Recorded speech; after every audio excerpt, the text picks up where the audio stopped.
Assalamualaikum warahmatullahi wabarakatuh. Pada pertemuan kali ini kita akan membahas tentang rukun khutbah Jumat yang diterapkan di Aceh, yang diajarkan di Aceh.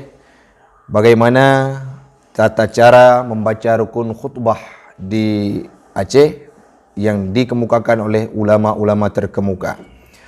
Yang pertama kita dasari dari dalil dari matan kitab dalam kitab Fathul Qarib. Kita bacakan matannya yang dijelaskan oleh Abu Qasim Al-Ghazi dalam kitab Fathul Qarib. Wa arkanul khutbataini khamsatun. Rukun khutbah ada 5 perkara, 5 pembahagian. Yang pertama, hamdulillah ta'ala, memuji Allah Subhanahu wa taala dengan kalimat yang terkhusus, dengan lafal yang terkhusus. Summa salatu ala Rasulillah sallallahu alaihi wasallam, kemudian selawat kepada Nabi sallallahu alaihi wasallam dengan menyebut nama Nabi di dalam selawat yang kita bacakan. Walafduhuma muta'ayyinun, dan lafal keduanya terkhusus, terta'yin. Yang selanjutnya wasiat bittaqwa, kepada ketakwaan. Dalam Hasyiah Imam Ibrahim Al-Bajuri juga menjelaskan ala ta'ah, kepada taat, wazajri anil maksiyah, meninggalkan kemaksiatan, li'anna taqwa imtisalu awamirillah wajtinabu nawahihi, karena takwa menjunjung tinggi segala perintah Allah dan menjauhi segala larangannya. Bahkan dibolehkan salah satu di antara keduanya. Yang selanjutnya membaca ayat pada salah satu dua rukun khutbah. Kalau kita membaca ayat pada rukun yang pertama, maka dibolehkan tidak membaca dan mengulangi pada rukun yang kedua. Yang selanjutnya, yang terakhir, membaca doa kepada orang-orang yang beriman, orang mukmin, orang muslim. Allahumma ighfirlil muslimina wal muslimat, meminta ampunan kepada orang-orang yang beriman, laki-laki dan perempuan pada khutbah yang kedua. Itu dasar daripada rukun-rukun khutbah. Allah,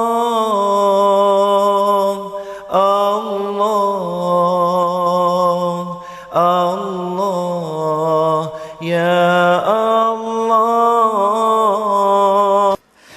Alhamdulillahi Rabbil Alamin, wassalatu wassalamu ala sayyidina Muhammadin sayyidil mursalin wa ala alihi wa sahbihi ajma'in at-tahirin. أما بعد فيا عباد الله اتقوا الله حق تقاته ولا تموتن إلا وأنتم مسلمون. وقال الله تعالى في القرآن الكريم بسم الله الرحمن الرحيم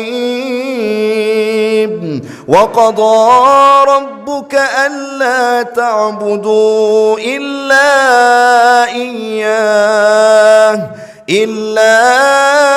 إياه وبالوالدين إحسانا إما يبلغن عندك الكبر أحدهما أو كلاهما فلا تقل لهما أف ولا تنهرهما وقل لهما قولا كريما. الله لي ولكم في القرآن الكريم ونفعني وإياكم بما فيه من الآيات وذكر الحكيم وتقبل مني ومنكم تلاوته إنه هو السميع البصير.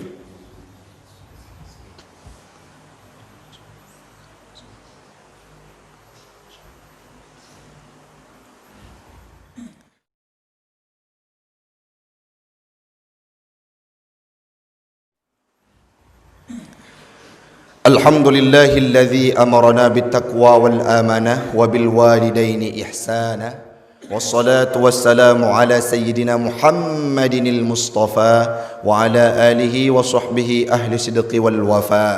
أما بعد فيا عباد الله توبوا إلى الله توبة نصوحا. إن الله وملائكته يصلون على النبي يا أيها الذين آمنوا صلوا عليه وسلموا تسليما. اللهم اغفر للمسلمين والمسلمات والمؤمنين والمؤمنات الأحياء منهم والأموات اللهم اغفر للمسلمين والمسلمات اللهم اغفر لنا ذنوبنا ولوالدينا وارحمهما كما ربيانا صغيرا اللهم ادفع عنا البلاء والوباء والفحشاء والطاعون والبغي والسيوف المختلفة إنك على كل شيء قدير ربنا آتنا في الدنيا حسنة وفي الآخرة حسنة وقنا عذاب النار ولذكر الله أكبر والله يعلم ما. Dilanjutkan oleh Imam Abu Qasim Al-Ghazi, wa yustaratu ay yusmi'al khatibu arkanal khutbati li arba'ina tan'aqidu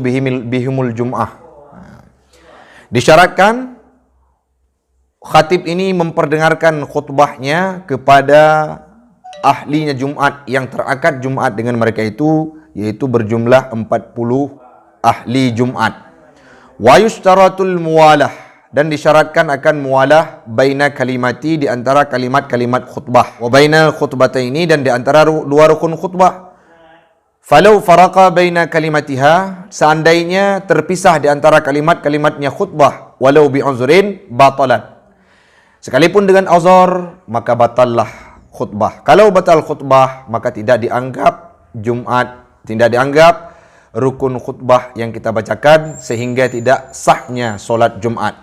Yang selanjutnya, wa yustaratu fiha sitrul aurati, dan disyaratkan pada khatib menutup aurat, wa taharatul hadasi, dan suci daripada hadas, wal khabasi, dan daripada najis, fi saubin wa badanin wa makanin, pada pakaian, pada badan, dan pada tempat. Sekarang kita lihat praktek pembacaan rukun dua khutbah di Aceh khususnya. Di Aceh sedikit berbeda dikarenakan pendapat-pendapat 4 mazhab beriringan hukum mualat pada rukun khutbah itu hukumnya adalah wajib, syarat sahnya. Tata cara membaca rukun dua al-khutbah di Aceh yang dibawa oleh ulama terkemuka, yang dipraktekkan oleh Abuya Mudawali, oleh ulama terkemuka di Aceh, yang diterapkan oleh seluruh ulama-ulama yang ada di Aceh. Kenapa rukun khutbah di Aceh sedikit berbeda dengan tempat di luar Aceh? Kenapa? Dikarenakan menurut pendapat ulama-ulama yang ada di Aceh, mualat pada rukun al-khutbah itu syarat dan hukumnya wajib. Bila ditinggalkan tidak sah khutbah. Tidak sah khutbah Jumat, berakibat tidak sahnya Jumat yang kita laksanakan. Dalam kitab Madzhabul Arba'ah, cetakan Beirut, Darul Fikri, juz 1 halaman 337 sampai 338, dijelaskan bahwa Asy-Syafi'iyah, ulama-ulama yang bermazhab Asy-Syafi'i, qalu, berkata oleh mereka itu, yustaratul muwalah, disyaratkan akan muwalat, baina khutbataini, di antara dua khutbah, ay baina arkanihima, di antara dua rukunnya khutbah, wa bainahuma, dan di antara keduanya dua khutbah, wa bainas salati, dan di antara dua khutbah dan solat. Wa hadul muwalah, dan batasan muwalat itu bahwa kadar 2 rakaat solat bi akhaffi, dengan seringan-ringan. Fa in zada ala zalik batalat, maka jika lebih selang, lebih farak, lebih terpisah di antara dua khutbah dengan solat 2 rakaat, sehingga tidak termasuk dalam kategori mualat, maka tidak sahlah khutbah Jumat yang kita laksanakan. Qala Qulyubi, berkatalah Imam Al-Qulyubi, la yadurru, tidak mudaratlah, wa'idu, mau'idah, nasihat, baina arkani, di antara rukun-rukun khutbah, wa in tala urfan, sekalipun panjang pada uruf, illa in tala bi ghairil arabi, kecuali apabila panjang dengan bukan logat Arab, dengan bahasa Ajam, bahasa Indonesia, bahasa Aceh, bahasa yang bukan bahasa Arab, panjang di antara rukun-rukunnya khutbah, bila lebih daripada 2 rakaat solat, maka akan berakibat batalnya, tidak sahlah khutbah Jumat yang kita laksanakan. Hal tersebut dikemukakan oleh Imam Al-Qulyubi dalam Hasyiah Qulyubi ala Syarhil Al-Mahalli, juzuk 1 halaman 281. Sedangkan ulama Maliki Malikiyah qalu yustaratu wa salah khutbataini bi salati. Dalam pendapat mazhab Malik, pada ulama-ulama mazhab Malikiyah berkata disyaratkan menyambung dua khutbah dengan solat, sebagaimana disyaratkan menyambung dua rukun khutbah tersebut dengan bahagian-bahagian rukun-rukunnya. Pendapat Imam Malik. Pendapat Imam Hanafiyah, qalu yustaratu, disyaratkan Allah bahawa tidak terpisah rukun khutbah di antara dua rukun-rukunnya dengan solat. Pendapat Imam Hanafi. Pendapat Imam Hambali, qalu yustaratu li sihatil khutbataini al-muwalah baina ajzaihima. Syarat bagi Imam Hambali sah khutbah karena mualat di antara juzuk-juzuk rukunnya, wa bainahuma wa bainas salati, dan bermula mualat bahawa tidak terpisah di antara keduanya dengan pemisah yang panjang pada huruf. Referensi empat mazhab terpampang jelas di depan mata kita mengatakan bahawa mualat di antara dua rukun khutbah itu wajib. Mengabaikan hal yang wajib hukumnya haram ataupun tidak sah. Allah